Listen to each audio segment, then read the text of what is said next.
12 12 12 दिल्ली के तिलक नगर से एक बहुत ही दिल दहलाने वाली खबर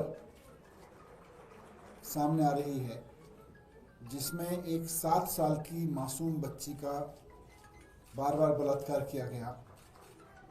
ये हम सब के लिए बहुत चिंता की बात है कि दिल्ली में अपराधियों के, महिलाओं के साथ गलत काम करने वालों के हौसले पूरी तरह से बुलंद हैं। ये पूरी तरह से कानून व्यवस्था का मजाक हम बार बार कहते रहे कि दिल्ली में बना हुआ है। अपराधियों के मन में कोई डर नहीं है, बलात्कारियों के मन में कोई डर नहीं है।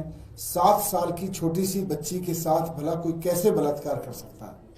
लेकिन दिल्ली में इसलिए हो पा रहे हैं क्योंकि कानून व्यवस्था पूरी तरह से ठप है। कानून व्यवस्था को ठीक करने में भारतीय जनता पार्टी की, गृह मंत्री जी की कोई दिलचस्पी नहीं है। मैं इस प्रेस कॉन्फ्रेंस के माध्यम से भारतीय जनता पार्टी को आज ये कहना चाहता हूं, और इसीलिए मैंने प्रेस कॉन्फ्रेंस रखी है, कि दिल्ली में अब चुनाव खत्म हो गया है। गाली गलौज की राजनीति आपने चुनाव से पहले जितनी करनी थी कर ली। अब तो गाली गलौज की अपनी आदतों को बदल के कुछ काम कर लीजिए। दिल्ली के लोगों ने कानून व्यवस्था आपको पहले से दे रखी है। दिल्ली के बलात्कारियों के अंदर कानून व्यवस्था का खौफ पैदा करिए। दिल्ली के अपराधियों के अंदर कानून व्यवस्था का खौफ पैदा करिए। क्यों नहीं हो पा रहा है? क्योंकि बलात्कारियों को पता है, अपराधियों को पता है कि जिनको कानून व्यवस्था की जिम्मेदारी दी थी, और अब तो सारी जिम्मेदारी दी है और चीजों की भी, उनकी प्रायोरिटीज ही नहीं है। उनके नेता जब भी बोलते हैं अरविंद केजरीवाल जी को गाली देते हैं। उनके नेता जब भी कुछ बोलते हैं केजरीवाल जी के बारे में गाली गलौज करते रहते हैं। तो मैं बीजेपी को कहना चाहता हूं कि अब जबकि चुनाव भी खत्म हो गया है दिल्ली का, ध्यान दीजिए इस बात पे। दिल्ली से पहले तो आपको कोई कुछ पूछता था, भाई दिल्ली में कानून व्यवस्था क्यों खराब है?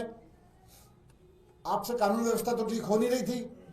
आप इधर उधर की बात करके केजरीवाल जी को गाली गलौज करते थे। अब केजरीवाल जी को गाली गलौज देने से काम नहीं चलेगा। चुनाव खत्म हो चुका है। वापस कानून व्यवस्था के मुद्दे पे आइए। आप काम करिए दिल्ली के लोगों के लिए। दिल्ली के लोगों ने पहले भी आपको 7 सांसद दिए थे। बलात्कारियों के मन में, अपराधियों के मन में कोई खौफ पैदा करिए। मैं यही कहना चाहता हूं। साथ साथ आज हमारे तिलक नगर से विधायक श्री जर्नैल सिंह जी भी सुबह उसमें थे। लोग बहुत नाराज हैं, परेशान हैं इस बात को लेके।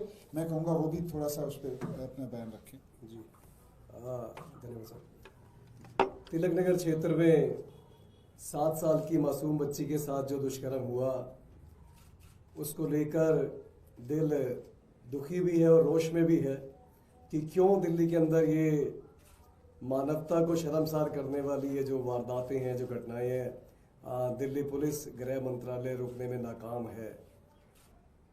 चेन स्नेचिंग, स्कूटी चोरी, गाड़ी चोरी, ये तो बहुत ऐसी बात होगी जिनको लोग काउंट ही नहीं करते। दिल्ली में आजकल फिरौती, मर्डर और रेप इतना कॉमन हो चुका है और हमारी पुलिस इसको रोकने में बिल्कुल नाकाम है।